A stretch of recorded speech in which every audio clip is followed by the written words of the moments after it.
Above the agricultural planet known as Pokerbot 2, a large cargo ship made its way slowly down towards the surface.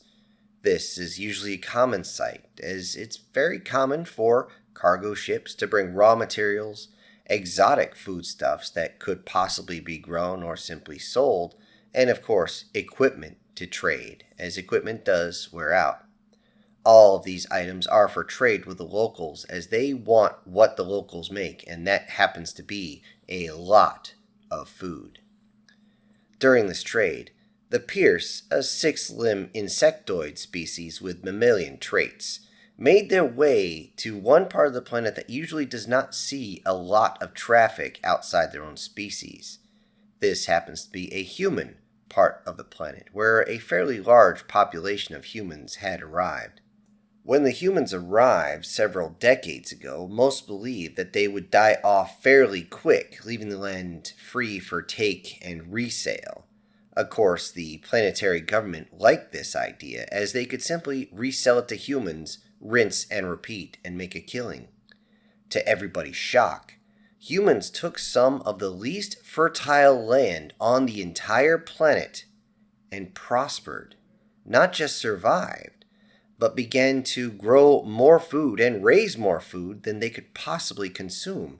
Over the course of these decades, the humans had expanded all the way around, taking in more of their own kind, and taking up most of the continent that everyone believed was too infertile or too dangerous to simply farm or ranch. This is why they left it alone and why the humans got it for so cheap. There's no way anybody could raise anything, no possible way that they could thrive on something like this. But the humans did. The humans that had arrived on the planet brought centuries of agricultural knowledge with them. Now that technology makes it possible for humans to live so long, essentially permanently, over half came directly from Earth to settle down on a new world and lived their quiet existence, going through all the different seasons and enjoying every single time it happens. Most traders don't actually bother dealing with the humans, as the majority of humans only trade with the humans of Soul Space. Many thought this odd, like humans were xenophobic, but this turned out to be not out of malice. As it turns out, humans are just incredibly self-reliant and don't trust easy, though it's well noted that if you earn a human's trust, it is very important that you never, ever lose it. Humans themselves showed to be incredibly self-reliant, and for that reason, they don't purchase much from cargo vessels that come down, even though one would be hard-pressed to find a better quality of foodstuffs than that the humans grow or raise. Especially the meat from the animals they raise is something that around the known universe, pork is always in high demand. Other species have actually attempted to raise swine so that they could actually get in on the profits of this and also enjoy more of it, but it always has ended in disaster. Even though they did have a few promising starts, there was some issues, especially for the one type of species that the human call orc. Although the human called different species that same name, yet for this particular species, far too many find the appearance of swine to be so similar to their own that this particular species find the swine stimulating. Unfortunately for the oaks, the boars find them stimulating as well. Male, female, young, old, it makes absolutely no difference to a rampaging boar who just wants to get some of anything that might squeal while he's on top. The swine are also very, very aggressive, especially when cornered, and this caused many of these orc species, along with several others, to be gored out, to be killed, to be maimed in ways that they wish they had never, ever even laid eyes on a living swine, though they still enjoyed their pork chops and especially bacon.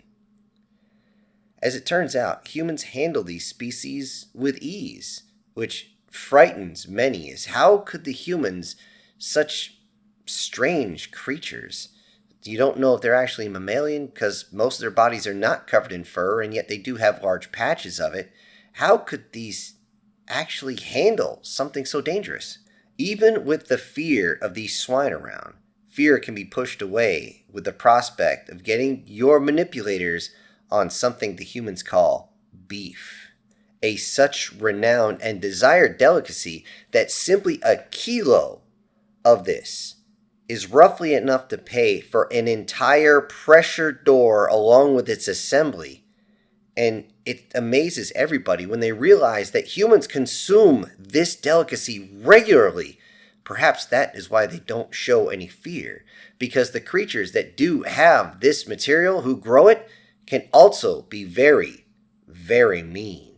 Because the humans can handle these animals so well and produce so much, this is what the Pierce want. They want all this, and they believe that they now have on board what can be traded for tons of pork and beef. Of course, a little bit of chicken and other fowl is good too, as there are several reptilian species that will rip off their own tails just for a bite.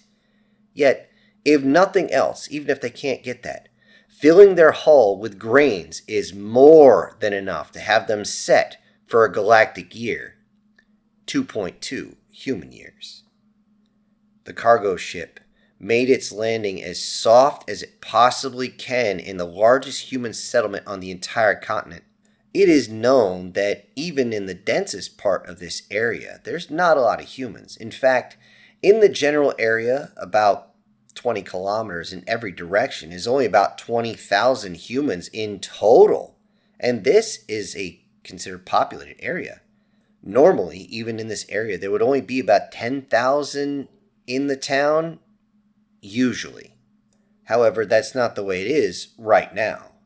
Right now, the Pierce had actually timed it so they arrived during a local celebration, meaning most of the humans would actually be around, which means they would actually compete for the goods, which means they would get a better price.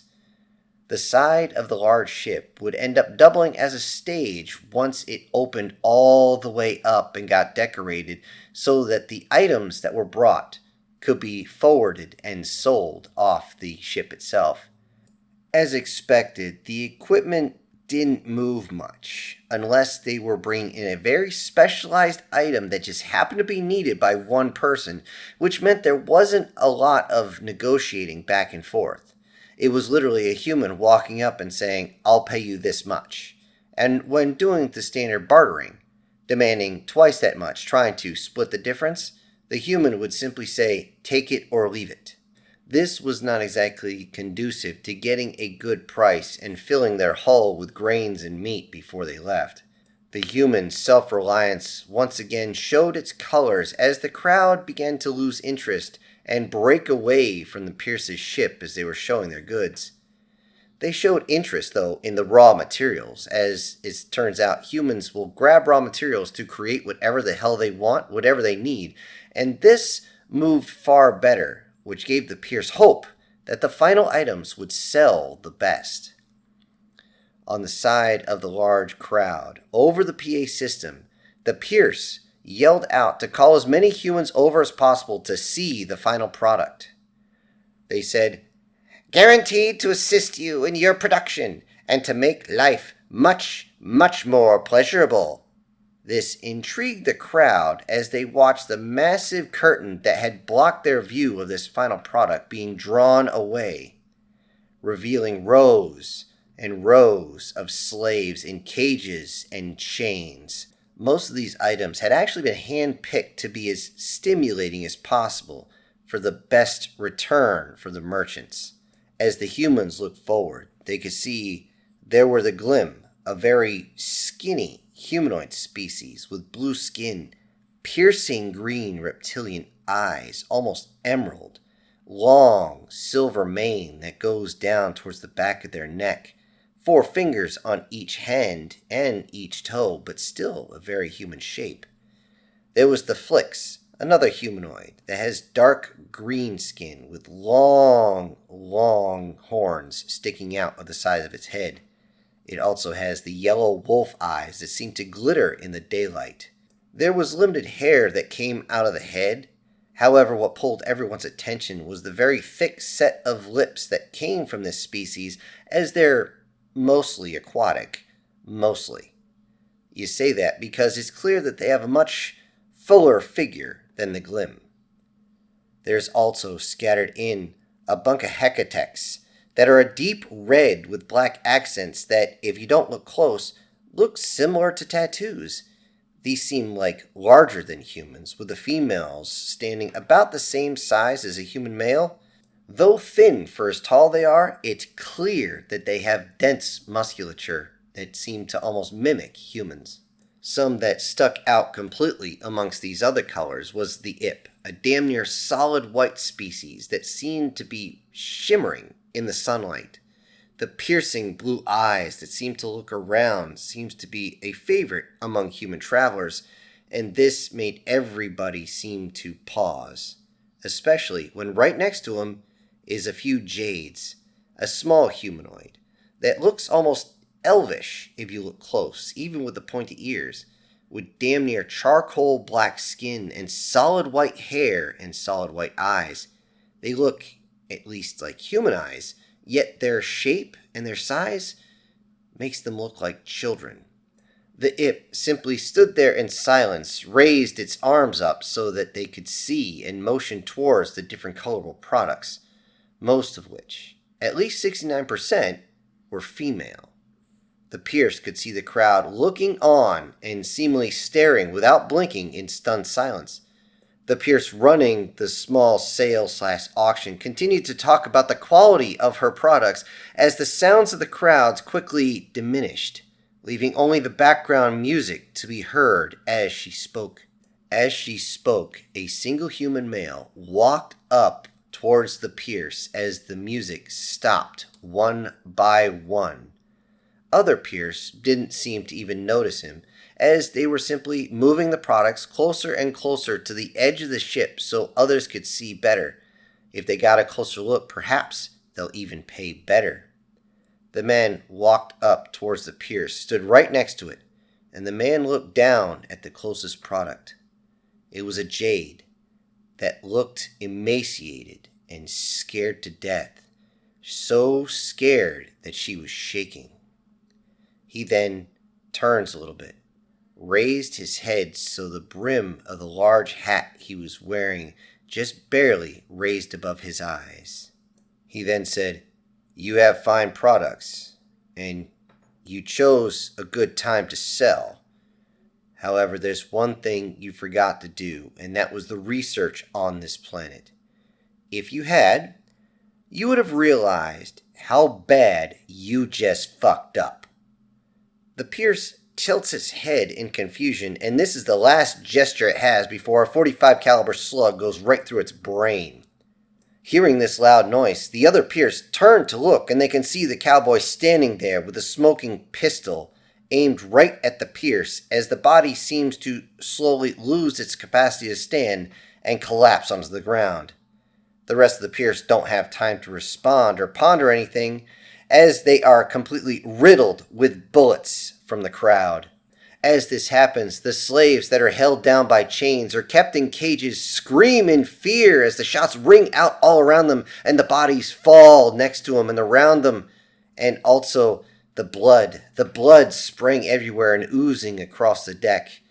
Then the slaves calm down and look at each other and realize that their captors had all just been taken out, not by a mass of shots, but with precision shots. A moment later, the automated defense cannons rose from the ground and aimed directly at the Pierce's ship. The cannons didn't fire, but they just stood there, almost daring the Pierce aboard the ship to do something stupid. The humans jumped up to the cages and chains. Working together, they broke the cages open and freed as many from the chains as they could, sometimes trying to tear the collars and the manacles off. That is until someone actually found the control module on the slave trader's body and simply pressed a couple buttons and opened all the cages and released all the chains electronically. While this is happening, Human men walked into the ship and directly went to the bridge. Reaching the bridge, they found that the door was sealed, and they had to force it open with the tools that it seemed like every single human carried on their belts. Sometimes it seemed as though they simply raised up their shirts, and there was an extra belt of tools all the way around. They had to short out the system to make sure that the mechanisms released, and then they could simply pry the doors open. Once they could get their fingers inside, the doors slammed open, and they all pushed their way inside. Once inside, the one that had killed the leader walked up to the second in command of the bridge. As the Pierce was sitting there, holding up 4 of its limbs, sitting on its hindquarter, exposing the weakest part of its carapace. This was a sign of surrender that they had. They didn't want anything to do what was going on, yet the Pierce kept yelling, "Why? Why? Why did you do this? Why? Why?" The man walked up and spoke very clearly. "Well, if you shut the hell up, I'll tell you why. If your boss had done even the slightest bit of research, he would have realized what type of humans were in this area, on this continent in particular. On this continent are humans that have already had their fill of killing a long time ago, sometimes against other creatures like yourself, sometimes against other humans, but they wanted to be done with it, and they just want to live their existence in peace. This doesn't mean, since we live in peace, that we've forgotten how to fight or to kill. And you forced us to become the monsters that we tried to suppress." The Pierce was confused, as it was obvious by the head tilt. By his understanding, everything being told to him was absolutely crazy. "This is insanity," he said.